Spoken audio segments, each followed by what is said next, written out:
സംസ്ഥാനത്ത്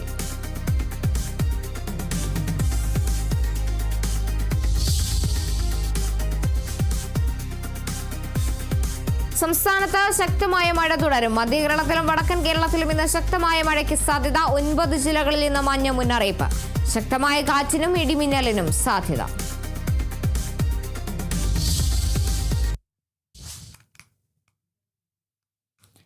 വിശദമായ വാർത്തയിലേക്കാണ്. UDF മന്ത്രിസഭയിലെ മന്ത്രിമാരുടെ ഔദ്യോഗിക പ്രഖ്യാപനം ഉച്ചയോടെ. നിയുക്ത മുഖ്യമന്ത്രി വി ഡി സതീശൻ മന്ത്രിമാരുടെ പട്ടിക ഉച്ചയോടെ ഗവർണർക്ക് കൈമാറും. അതേസമയം കോൺഗ്രസ് മന്ത്രിമാരുടെ വകുപ്പുകൾ സംബന്ധിച്ച സാധ്യതകളും പുറത്തു വരുന്നുണ്ട്. രമേശ് ചെന്നിത്തല ആഭ്യന്തരമന്ത്രിയാകും. സണ്ണി ജോസഫ് വൈദ്യുതി മന്ത്രിയായേക്കും. കെ മുരളീധരനാണ് ആരോഗ്യവകുപ്പെന്നാണ് സൂചന. കോൺഗ്രസിൽ 8 പേർ മന്ത്രിസ്ഥാനം ഉറപ്പിച്ചിട്ടുണ്ട്. ഡി ബിനോയിയുണ്ട് വിവരങ്ങളുമായി. ബിനോയ്, എന്തായാലും മന്ത്രികളുടെ പട്ടിക കൊടുക്കാൻ ഇനി അല്പസമയം കൂടിയാണ് ബാക്കിയുള്ളത്. ആരെല്ലാമാണ് മന്ത്രിസഭയിൽ ഇടം പിടിച്ചിരിക്കുന്നത്? ടീം VDS, അതായത് മന്ത്രിമാർ ആരൊക്കെയെന്നുള്ള കാര്യത്തിൽ അവസാനവട്ട ചർച്ചയിലേക്ക് കടന്നിരിക്കുന്നു എന്ന് വേണമെങ്കിൽ നമുക്ക് പറയാൻ കഴിയും. കോൺഗ്രസിൻ്റെ മന്ത്രിമാരുടെ കാര്യത്തിൽ ഏകദേശ ധാരണയിൽ എത്തിച്ചേർന്നിരിക്കുന്നു. ലീഗിൻ്റെ കാര്യത്തിലാണ് ഇപ്പോൾ ചില ചർച്ചകൾ പുരോഗമിച്ചു വരുന്നത്. അതിൽ PK ബഷീറിനെ മന്ത്രിസഭയിൽ ഉൾപ്പെടുത്തുന്ന കാര്യത്തിലാണ് ഒരു അവസാനവട്ട ചർച്ച നടക്കുന്നത്. കാരണം PK ബഷീറിനെ മന്ത്രിസഭയിൽ ഉൾപ്പെടുത്തണം. സീനിയർ MLA എന്ന നിലയ്ക്ക് അക്കാര്യത്തിലാണ് ഒരു ചർച്ച ഇപ്പോൾ പുരോഗമിക്കുന്നത്. അതേസമയം ലീഗിലെ മറ്റ് ഘടകകക്ഷികളായ ജോസഫ് വിഭാഗം ഇപ്പോഴും ചില പ്രശ്നങ്ങൾ ഉണ്ട് അവർക്ക്. അത് പ്രധാനമായും വകുപ്പിൻ്റെ കാര്യത്തിലും അതിനെല്ലാം ഉപരിയായി അവർ 2 മന്ത്രിസ്ഥാനം ചോദിച്ചിട്ടുണ്ട്. കാരണം നേരത്തെ 9 സ്ഥാനങ്ങൾ അവർക്കുണ്ടായിരുന്നതിൽ 9 മണ്ഡലങ്ങളാണ് അവർക്കുണ്ടായിരുന്നത്. 2 കോൺഗ്രസിന് വിട്ടു നൽകി. 7 മത്സരിച്ചു, 7 വിജയിച്ചു. അതുകൊണ്ട് 2 മന്ത്രിസ്ഥാനം എന്ന അവകാശവാദം ഉന്നയിക്കുകയാണ് കേരള കോൺഗ്രസ് ജോസഫ് വിഭാഗം.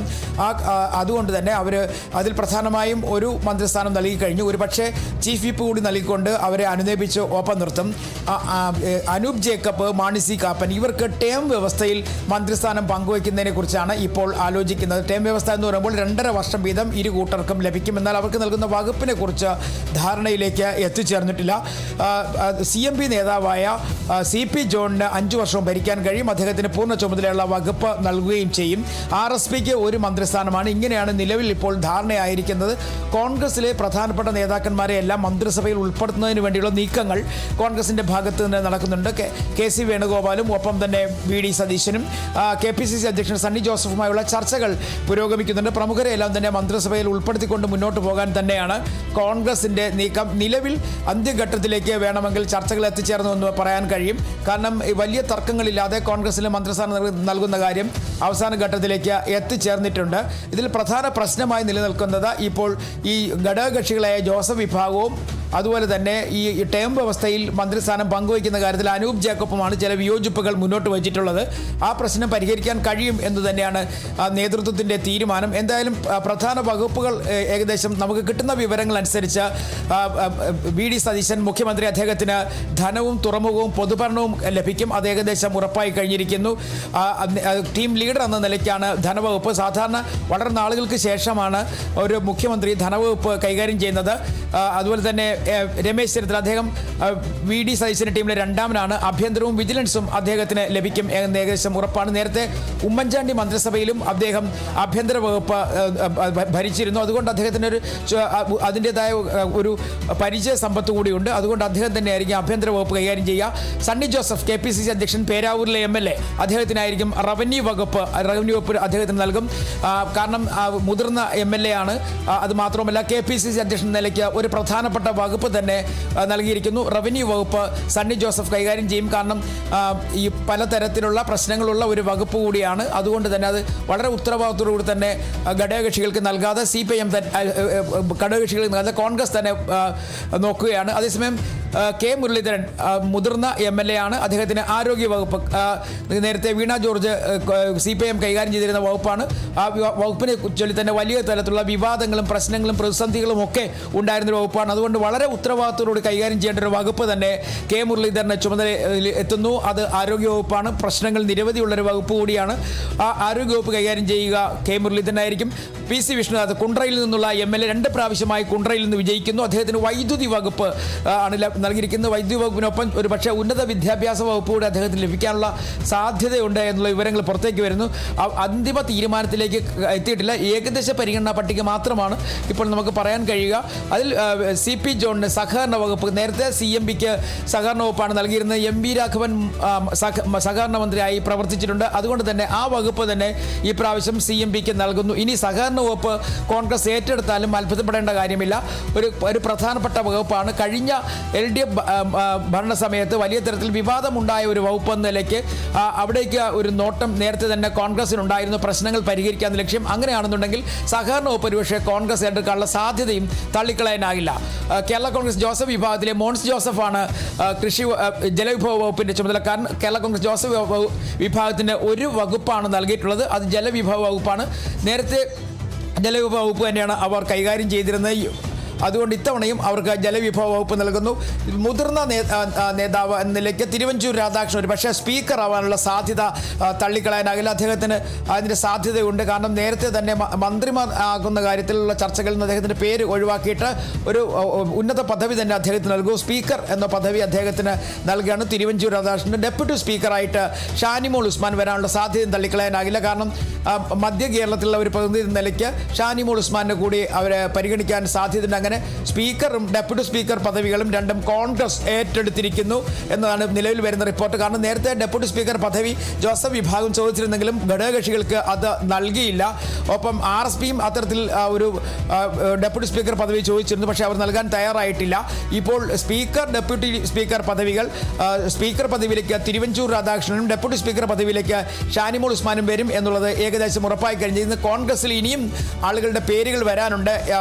ബിന്ദു കൃഷ്ണ ബിന്ദു കൃഷ്ണയ്ക്ക് സാമൂഹ്യ നീതി വകുപ്പ് നൽകുമെന്നുള്ള പ്രതീക്ഷയിലാണ്. ഇതുകൂടാതെ ലിജു ഉണ്ട്, അതുപോലെ AP അനിൽകുമാറിന് ടൂറിസവും എക്സൈസ് വകുപ്പും നൽകുമെന്ന് ഏകദേശം ഉറപ്പായി കഴിഞ്ഞിട്ടുണ്ട്. അങ്ങനെ കോൺഗ്രസിലെ ഒട്ടുമിക്ക മന്ത്രിമാരുടെ വകുപ്പുകളും ഏകദേശം ധാരണയിലെത്തിയിട്ടുണ്ടെങ്കിൽ തന്നെ അവസാനഘട്ട ചർച്ച അത് സംബന്ധിച്ച് പൂർത്തിയായിട്ടില്ല. വരും മണിക്കൂറുകൾക്കുള്ളിൽ തന്നെ അത് പൂർത്തിയാകും. ഉച്ചയോടുകൂടി തന്നെ മന്ത്രിമാരുടെ പേരും ഒപ്പം തന്നെ അവരുടെ വകുപ്പുകളും അടങ്ങുന്ന ലിസ്റ്റ് നിയുക്ത മുഖ്യമന്ത്രി VD സതീശൻ ഗവർണർക്ക് കൈമാറുകയും ചെയ്യും. പിന്നെ അതുപോലെ തന്നെ ഈ ടൈം വ്യവസ്ഥ സ്വീകാര്യമല്ലെന്ന മാണി സി കാപ്പൻ പറയുമ്പോൾ എന്താകും നേതൃത്വം സ്വീകരിക്കുന്ന നിലപാട്? ഇപ്പോൾ ഉച്ചയോടെ എന്തായാലും അന്തിമ പട്ടിക ഗവർണർക്ക് കൈമാറേണ്ടതാണ്. കഴിഞ്ഞ LDF സർക്കാരിൻ്റെ കാലം മുതലാണ് ഈ ടേം വ്യവസ്ഥ നടപ്പിലാക്കിയത്. അതിൽ അന്ന് അഹമ്മദ് ദേവറോയിൽ ഉൾപ്പെടെയുള്ളവർ ടേം വ്യവസ്ഥയിൽ മന്ത്രിമാരായതാണ്. ആ ടേം വ്യവസ്ഥ ഇത്തവണ UDFും പ്രാവർത്തികമാക്കുന്നു. കാരണം കോൺഗ്രസിനെ സംബന്ധിച്ചിടത്തോളം അവർ 63 സീറ്റുകളിൽ വിജയിച്ചത് കൊണ്ട് തന്നെ കൂടുതൽ മന്ത്രിമാരെ അവർക്ക് ആവശ്യമാണ്.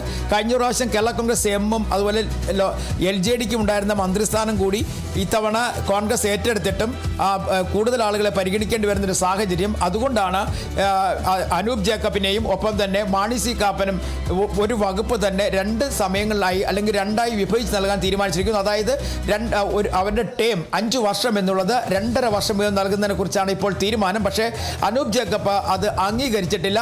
കാരണം അദ്ദേഹത്തിന് നേരത്തെ UDF സർക്കാരിൻ്റെ സമയത്ത് ഉമ്മൻചാണ്ടി മന്ത്രിസഭയിൽ 5 വർഷം മന്ത്രിയായിരുന്നു. ആ സമയത്ത് പൂർണ്ണ ചുമതല നൽകിയിരുന്നു 5 വർഷവും. ഇത്തവണയും അത്തരത്തിൽ പൂർണ്ണ ചുമതല വേണം എന്നുള്ളൊരു ആവശ്യം അദ്ദേഹം മുന്നോട്ട് വയ്ക്കുന്നു. അങ്ങനെയാണെന്നുണ്ടെങ്കിൽ ടേം വ്യവസ്ഥയിലേക്കുള്ള ചർച്ചകൾ എങ്ങനെ പരിഹരിക്കാമെന്നുള്ള കാര്യത്തിലാണ് ഇപ്പോൾ ചർച്ച നടക്കുന്നത്. കോൺഗ്രസ് എന്തായാലും ടേം വ്യവസ്ഥ നടപ്പിലാക്കണം എന്ന് തന്നെയാണുള്ള തീരുമാനത്തിലുമാണ്.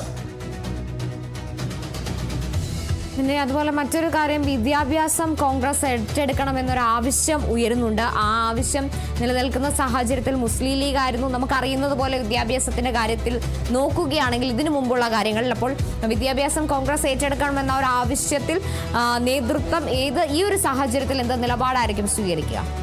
അല്ല, കഴിഞ്ഞ UDF സർക്കാരിൻ്റെ കാലം മുതൽ തന്നെ വിദ്യാഭ്യാസ വകുപ്പ് കൈകാര്യം ചെയ്യുന്നത് ലീഗ് തന്നെയാണ്. ലീഗ് ആ വകുപ്പ് വിട്ടു നൽകാൻ സാധ്യതയില്ല. കാരണം അവരുടെ ഒരു അഭിമാന പ്രശ്നം കൂടിയാണ് വിദ്യാഭ്യാസ വകുപ്പ് എന്നുള്ളത്. അതുകൊണ്ട് തന്നെ എന്നാൽ കോൺഗ്രസിനകത്തെ ഒരു വിഭാഗവും ചില സാമുദായിക സംഘടനകളുമൊക്കെ ഇത്തരത്തിൽ വിദ്യാഭ്യാസ വകുപ്പ് ലീഗിൻ്റെ പക്കൽ നിന്നും ഏറ്റെടുക്കണം എന്നൊരു നിർദ്ദേശം മുന്നോട്ട് വെച്ചിട്ടുണ്ടെങ്കിൽ തന്നെയും കോൺഗ്രസിനകത്ത് അത്തരത്തിൽ വിദ്യാഭ്യാസ വകുപ്പ് ഏറ്റെടുക്കുന്നതിനെക്കുറിച്ചൊരു ചർച്ച ഉണ്ടായിട്ടില്ല. നേരത്തെ LDFിൻ്റെ സമയത്ത് ഈ വിദ്യാഭ്യാസ വകുപ്പിൻ്റെ പൊതുവിദ്യാഭ്യാസ വകുപ്പെന്നും ഉന്നത വിദ്യാഭ്യാസ വകുപ്പെന്നും രണ്ടായി വേർതിരിച്ചിരുന്നു. ആ രണ്ട് വകുപ്പുകളുടെ ഒരുമിച്ചാക്കുമോ അതല്ല ഈ രണ്ട് വകുപ്പുകളും രണ്ടാക്കി വെച്ചുകൊണ്ട് ഈ ഉന്നത വിദ്യാഭ്യാസം ഒരു പക്ഷേ കോൺഗ്രസ് ഏറ്റെടുക്കാനുള്ള സാധ്യതയും തള്ളിക്കളയാനാകില്ല. അങ്ങനെയാണെന്നുണ്ടെങ്കിൽ അത്തരത്തിലൊരു നീക്കത്തിനുള്ള സാധ്യത ഉണ്ട്.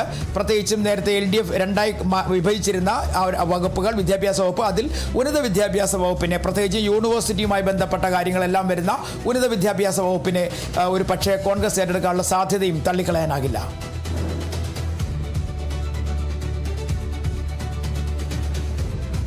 ശരി, വ്യക്തമാണ്. എന്തായാലും UDF മന്ത്രിസഭയിലെ മന്ത്രിമാരുടെ ഔദ്യോഗിക പ്രഖ്യാപനം ഉച്ചയോടെ ഉണ്ടാകുമെന്നാണ് കരുതുന്നത്. ചർച്ചകളൊക്കെ പുരോഗമിക്കുന്ന സാഹചര്യമാണ് നിലവിലുള്ളത്. DB ബിനോയാണ് വിവരങ്ങൾ നൽകിയത്.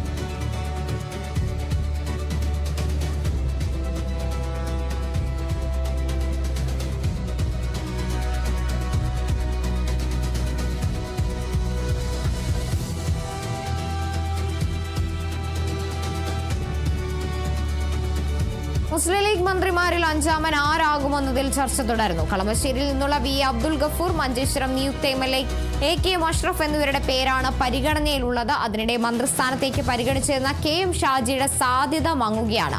അതേസമയം PK ബഷീർ മന്ത്രിയാകണമെന്ന ആവശ്യം ശക്തമാണ്. റിയാസ് കേമാറുണ്ട് വിവരങ്ങളുമായി. റിയാസ്, എന്തായാലും മുസ്ലിം ലീഗിന്റെ 5 മന്ത്രിമാർ, ആ മന്ത്രിമാർ ആരെല്ലാം എന്നതിലാണ് ഇനി ആകാംക്ഷ. അവസാന അഞ്ചാമൻ ആരാകുമെന്നതിൽ ഇപ്പോഴും ചർച്ച തുടരുന്ന സാഹചര്യം. ആർക്കാണ് ആ സാധ്യത?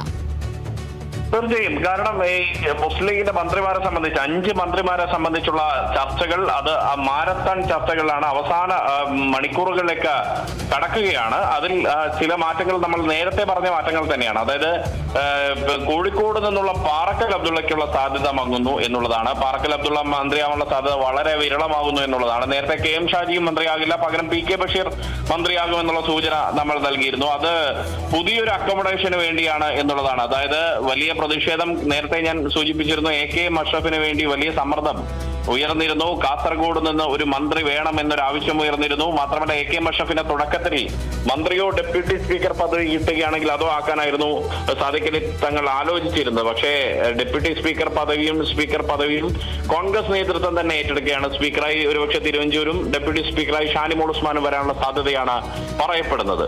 അങ്ങനെയെങ്കിൽ സ്വാഭാവികമായിട്ടും ഇനി ഈ ലീഗിനെ സംബന്ധിച്ച് 5 മന്ത്രിസ്ഥാനമാണ് ഏറ്റവും പ്രധാനമായിട്ടുള്ളത്. അതിൽ തന്നെ ഈ പ്രധാനപ്പെട്ട മന്ത്രി PK കുഞ്ഞാലിക്കുട്ടി ഉറപ്പാണ്. PK കുഞ്ഞാലിക്കുട്ടിയുടെ സാധ്യത തുടക്കം മുതൽ ഉറപ്പാണ്. കാരണം അദ്ദേഹം കഴിഞ്ഞ നിയമസഭയിലെ പ്രതിപക്ഷ ഉപനേതാവാണ്, ലീഗിന്റെ ദേശീയ ജനറൽ സെക്രട്ടറിയാണ്. അദ്ദേഹം കഴിഞ്ഞ ഉമ്മൻചാണ്ടി സർക്കാരിൽ കൈകാര്യം ചെയ്ത വ്യവസായം IT വകുപ്പ് തന്നെ അദ്ദേഹം കൈകാര്യം ചെയ്യും. മറ്റൊന്ന്, മണ്ണാർക്കാട് നിന്നുള്ള മുസ്ലിം ലീഗിന്റെ സംസ്ഥാന സെക്രട്ടറി ആയിട്ട് കൂടിയുള്ള മണ്ണാർക്കാട് MLA പാലക്കാടുകാരനായിട്ടുള്ള N. ഷംസുദ്ദീനാണ്. Advocate N. ഷംസുദ്ദീൻ നേരത്തെ യൂത്ത് ലീഗിന്റെ സംസ്ഥാന അധ്യക്ഷനൊക്കെ ആയാളാണ്. മാത്രമല്ല അദ്ദേഹം വലിയ തോതിൽ നല്ല വായനയുള്ള ഒരാൾ എന്ന് വേണമെങ്കിൽ പറയാം. അങ്ങനെയുള്ള ഒരാൾ വിദ്യാഭ്യാസ വകുപ്പ് മന്ത്രിയായി വരാനുള്ള സാധ്യതകളാണ് കണക്കാക്കപ്പെടുന്നത്. വകുപ്പുകൾ ഏത് എന്നത് സംബന്ധിച്ച് തീരുമാനം വന്നിട്ടില്ല. പിന്നീട് KM ഷാജിയുടെ പേരായിരുന്നു തുടക്കത്തിൽ പരിഗണിച്ചിരുന്നത്. പക്ഷേ PK ബഷീറിനെ പരിഗണിക്കണം എന്നൊരാവശ്യം ശക്തമായതോടുകൂടി മലപ്പുറത്തിന്റെ രണ്ടാം മന്ത്രിയായി, മലപ്പുറത്തു നിന്നുള്ള രണ്ടാം മന്ത്രിയായി PK ബഷീർ ആയിരിക്കും വരിക. PK ബഷീർ വരുമ്പോഴുള്ള ഒരു ഗുണം, മലപ്പുറം ജില്ലയിലെ ഏറനാട് മണ്ഡലത്തിൽ നിന്നുള്ള MLA ആണ് അദ്ദേഹം. ഒപ്പം തന്നെ ഇപ്പോൾ കുഞ്ഞാലിക്കുട്ടി കഴിഞ്ഞാൽ നിലവിലെ MLA-മാരിൽ, ലീഗിന്റെ MLA-മാരിൽ സീനിയർ ആയിട്ടുള്ള ഒരു MLA ആണ് അദ്ദേഹം. കൂടാതെ മുൻ ലീഗിന്റെ സമുന്നത നേതാവും ഒക്കെ ആയിട്ടുള്ള നിയമസഭയിൽ തിളങ്ങി നിന്ന സീതി ഹാജിയുടെ മകനാണ് PK ബഷീർ എന്ന് പറയുന്നത്. മാത്രമല്ല നിയമസഭയിൽ അദ്ദേഹം തിളങ്ങി നിൽക്കുന്ന ഒരാളാണ്. ഈ ഒരുപക്ഷെ EP ജയരാജനെ പോലുള്ള LDF-ന്റെ മുൻ കൺവീനറുടെയൊക്കെ വലിയ പ്രശംസ പിടിച്ചു പറ്റിയൊരു നേതാവാണ് PK ബഷീർ. അങ്ങനെയുള്ള PK ബഷീറിനെ മന്ത്രിയാക്കുക എന്നൊരു ചർച്ചയിലേക്ക് വന്നു. അങ്ങനെ പാണക്കാട് കുടുംബവും അത് അംഗീകരിക്കുന്നു. അതോടുകൂടി PK ബഷീറും ഏകദേശം മന്ത്രിയാകുമെന്നുള്ള ഉറപ്പാണ്. ഈ 3 പേരുടെ കാര്യത്തിൽ ഉറപ്പായിട്ടുണ്ട് ഏകദേശം എന്നുള്ളതാണ്. പാറക്കൽ അബ്ദുള്ളയുടെ സാധ്യത മങ്ങി. അതായത് കോഴിക്കോടിന് ഇത്തവണ ലീഗിന്റെ ഭാഗത്തുനിന്ന് മന്ത്രി ഉണ്ടാവുമോ എന്ന് ഇനി കണ്ടറിയേണ്ടതുണ്ട്. ഇനി ഒരുപക്ഷെ ലീഗിന്റെ അടുത്ത മന്ത്രി എന്ന് പറയുന്നത് കളമശ്ശേരിയിൽ നിന്നുള്ള MLA V. അബ്ദുൽ ഗഫൂർ ആയിരിക്കും. നമുക്കറിയാം കഴിഞ്ഞ പൊതുമരാമത്ത് വകുപ്പ് മന്ത്രി അന്തരിച്ച വി കെ ഇബ്രാഹിം കുഞ്ഞിന്റെ മകനാണ് വി അബ്ദുൽ ഗഫൂർ. ഒപ്പം തന്നെ മുസ്ലിം ലീഗിന്റെ എറണാകുളം ജില്ലാ അധ്യക്ഷനാണ് അദ്ദേഹം. അങ്ങനെ ഒരാളെ മന്ത്രിസ്ഥാനത്തേക്ക് കൊണ്ടുവരുന്നതിലൂടെ പാണക്കാട് സാദിഖ് അലി ശിഹാബ് തങ്ങൾ ഉദ്ദേശിക്കുന്നത് തെക്കൻ കേരളത്തിലും മധ്യ കേരളത്തിലും ലീഗിന്റെ സ്വാധീനം വർദ്ധിപ്പിക്കുക എന്ന രീതിയിലാണ്. കാരണം മധ്യ കേരളത്തിൽ തന്നെയുള്ള ഹാരിസ് ബീരാനാണ് മുസ്ലിം ലീഗ് കഴിഞ്ഞ രാജ്യസഭാ MP സ്ഥാനം കൊടുത്തത്. അതായത് ലീഗ് മലബാറിൽ നിന്ന് തെക്കൻ കേരളത്തിലേക്കും മധ്യ കേരളത്തിലേക്കും പിന്നീട് തെക്കൻ കേരളത്തിലേക്കും കൂടുതൽ സജീവത കൈവരിക്കാൻ ആഗ്രഹിക്കുന്നു. അതിന്റെ വളർച്ചയുടെ ഭാഗമായി ഈ മധ്യ കേരളത്തിലുള്ള എറണാകുളത്ത് നിന്നുള്ള MLAക്ക് മന്ത്രിസ്ഥാനം കൊടുക്കുന്നു. അദ്ദേഹം തുടക്കക്കാരനാണ് വി അബ്ദുൽ ഗഫൂർ. പക്ഷേ അദ്ദേഹത്തിന് പാർട്ടി പദവിയിൽ സീനിയോറിറ്റി ഉണ്ട്. കാരണം ജില്ലാ അധ്യക്ഷനൊക്കെയാണ്. അങ്ങനെയുള്ള ഒരാൾക്ക് മന്ത്രിസ്ഥാനം കൊടുക്കാൻ ആലോചിക്കുന്നു എന്നുള്ളതാണ്. പിന്നീട് അഞ്ചാം മന്ത്രിയാണ്. അഞ്ചാം മന്ത്രി എന്ന് പറയുന്നത് അത് AK അഷ്റഫിനായിരിക്കും സാധ്യത എന്നുള്ളതാണ് ഈ ഘട്ടത്തിൽ വരുന്ന വിവരം. പാറക്കൽ അബ്ദുള്ളയുടെ പേര് വളരെ സജീവമായിട്ടുണ്ട്. പക്ഷേ പാറക്കൽ അബ്ദുള്ളയുടെ സാധ്യത മങ്ങിത്തുടങ്ങുന്നു.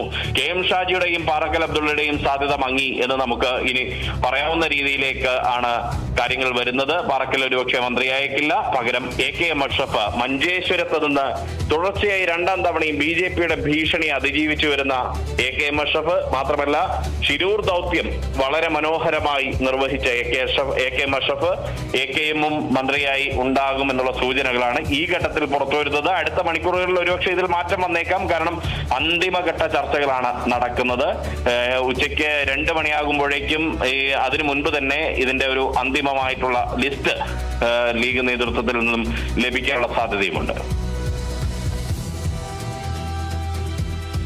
അതുപോലെ തന്നെ നമ്മൾ കണ്ടതാണ് കഴിഞ്ഞ UDF മന്ത്രിസഭയിലൊക്കെ വിദ്യാഭ്യാസ വകുപ്പ് മുസ്ലിം ലീഗിനായിരുന്നു നൽകിയിരുന്നത്. എന്നാൽ ഈ ഒരു മന്ത്രിസഭയിലേക്ക് എത്തുമ്പോൾ കോൺഗ്രസിന്റെ ഒരു വിഭാഗം തന്നെ വിദ്യാഭ്യാസ വകുപ്പ് കോൺഗ്രസ് ഏറ്റെടുക്കണമെന്ന ആവശ്യം ഉന്നയിച്ചിട്ടുണ്ട്. അതുപോലെ സാമുദായിക സംഘടനകളും അങ്ങനെയാണെങ്കിൽ വിദ്യാഭ്യാസം മുസ്ലിം ലീഗിന് നൽകാനുള്ള ആ ഒരു വകുപ്പ് മുസ്ലിം ലീഗിലേക്ക് എത്താനുള്ള സാധ്യത എത്രത്തോളം ഉണ്ടാകും? വിദ്യാഭ്യാസ വകുപ്പ് ലീഗിന് തന്നെയാണ്. അത് UDF-ൽ ധാരണയായി കഴിഞ്ഞു. കാരണം കഴിഞ്ഞ തവണ ലീഗ് കൈകാര്യം ചെയ്തിരുന്ന വകുപ്പുകളെല്ലാം തന്നെ ഇത്തവണയും ലീഗിന് തന്നെ വിട്ടു നൽകാനാണ് തീരുമാനം. അത് വിദ്യാഭ്യാസ വകുപ്പ് ഒരുപക്ഷെ ലീഗ് തലത്തിൽ ധാരണയായിട്ടുള്ളത് N ഷംസുദ്ദീന് നൽകുക എന്നുള്ളതാണ്. അങ്ങനെയെങ്കിൽ വിദ്യാഭ്യാസ വകുപ്പ് മന്ത്രിയായി വരിക N ഷംസുദ്ദീൻ ആയിരിക്കും. N ഷംസുദ്ദീൻ നേരത്തെ ഞാൻ സൂചിപ്പിച്ചതുപോലെ അദ്ദേഹം അഭിഭാഷകനായിരുന്നു. മാത്രമല്ല നല്ല പരിജ്ഞാനമുള്ള ഒരാളാണ്. സ്വാഭാവികമായിട്ടും ഈ നല്ല ഇമേജുള്ള ഒരു MLA ആയിരുന്നു അദ്ദേഹം. തുടർച്ചയായി ഇത് 4ാമത്തെ തവണയാണ് അദ്ദേഹം MLA മണ്ണാർക്കാട് നിന്ന് വരുന്നത്. അങ്ങനെയുള്ള ഒരാളാണ്. മാത്രമല്ല നല്ല വായനയുള്ള ഒരാളാണ്. അങ്ങനെയുള്ള ഒരാൾ വിദ്യാഭ്യാസ വകുപ്പ് മന്ത്രിയായി വരുമ്പോൾ എന്തായാലും സ്വാഭാവികമായിട്ട് അതിന്റെ ഒരു ഗുണം വിദ്യാഭ്യാസ വകുപ്പിന് ഉണ്ടാകുമെന്നുള്ള ഒരു പ്രതീക്ഷ ലീഗ് നേതൃത്വവും UDF നേതൃത്വവും പ്രതീക്ഷിക്കുന്നുണ്ട്. പക്ഷെ ഉന്നത വിദ്യാഭ്യാസ വകുപ്പ് നേരത്തെ LDF സർക്കാരിന്റെ കാലത്താണ് പൊതുവിദ്യാഭ്യാസവും ഉന്നത വിദ്യാഭ്യാസവും 2 വകുപ്പുകളായി വിഭജിച്ചുകൊണ്ട് നീക്കുന്ന ഒരു സാഹചര്യം ഉണ്ടായത്. ആ 2 വകുപ്പുകളായി തന്നെ ഇത്തവണ തുടരുമോ എന്നുള്ളത് കണ്ടറിയണം. അങ്ങനെയാണെങ്കിൽ ഒരുപക്ഷെ ഉന്നത വിദ്യാഭ്യാസ വകുപ്പ് PC വിഷ്ണുനാഥോ മറ്റ് ആരെങ്കിലും ഒക്കെ നൽകാനായിരിക്കും സാധ്യതയുള്ളത്. കോൺഗ്രസ് തന്നെ ഉന്നത വിദ്യാഭ്യാസ വകുപ്പ് ഏറ്റെടുത്തുകൊണ്ട് അത് PC വിഷ്ണുനാഥിനെ പോലെ ഒരാൾ ഉന്നത വിദ്യാഭ്യാസ വകുപ്പ് മന്ത്രി, പൊതുവിദ്യാഭ്യാസ വകുപ്പ് മന്ത്രിയായി N ഷംസുദ്ദീനും വരാനുള്ള സാഹചര്യമാണുള്ളത്. വകുപ്പുകളൊക്കെ എന്തായാലും സത്യപ്രതിജ്ഞ കഴിഞ്ഞായിരിക്കും കാര്യങ്ങൾ തീരുമാനിക്കുക. പക്ഷെ ഒരു ധാരണയിലെത്തിയിട്ടുള്ളത് കഴിഞ്ഞ ഉമ്മൻചാണ്ടി സർക്കാരിൽ എങ്ങനെയാണോ ലീഗ് അവരുടെ വകുപ്പുകൾ കൈകാര്യം ചെയ്തത് അതിന് സമാനമായ രീതിയിൽ വകുപ്പുകൾ കൈകാര്യം ചെയ്യുക എന്നുള്ള രീതിയിലേക്കാണ്. ശരി, വ്യക്തമാണ്. റിയാസ് KMR ആണ് വിവരങ്ങൾ നൽകിയത്.